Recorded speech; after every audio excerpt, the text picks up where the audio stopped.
दक्ष प्रजापति की 27 कन्याएं थीं।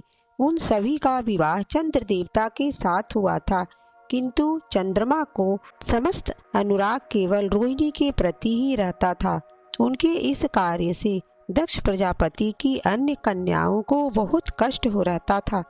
उन्होंने अपनी यह व्यथा अपने पिता को सुनाई।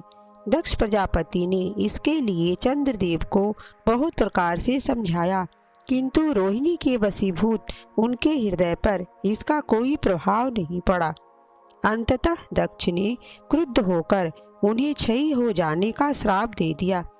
इस श्राप के कारण चंद्रदेव तत्काल क्षयग्रस्त हो गए।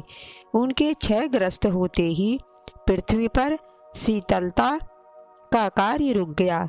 चारों ओर त्राही त्राही मच गई। चंद्रमा भी बहुत दुखी और चिंतित थे। उनकी प्रार्थना सुनकर इंद्र आदि देवता तथा वशिष्ठ आदि ऋषिगण उनके उद्धार के लिए पितामह ब्रह्मा जी के पास गए।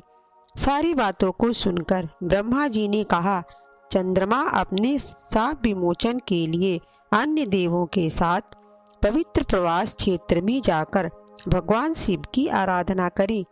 उनकी कृपा से अवश्य ही इनका श्राप नष्ट हो जाएगा और वे रोग मुक्त हो जाएंगे। चंद्रदेव ने भगवान शिव की आराधना की। उन्होंने घोर तपस्या करते हुए 10 करोड़ महामृत्युंजय मंत्र का जप किया।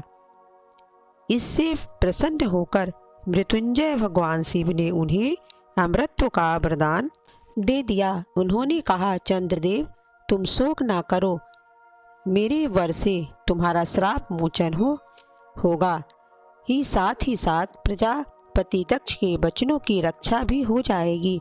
कृष्ण पक्ष में प्रतिदिन तुम्हारी एक एक कला छीन होगी, किंतु पुनः शुक्ल पक्ष में उसी क्रम से तुम्हारी एक एक कला बढ़ जाया करेगी।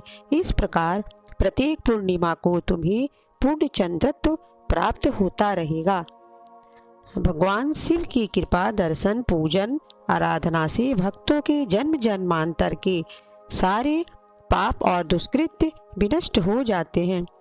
वे भगवान शिव और माता पार्वती की अक्षय कृपा का पात्र बन जाते हैं।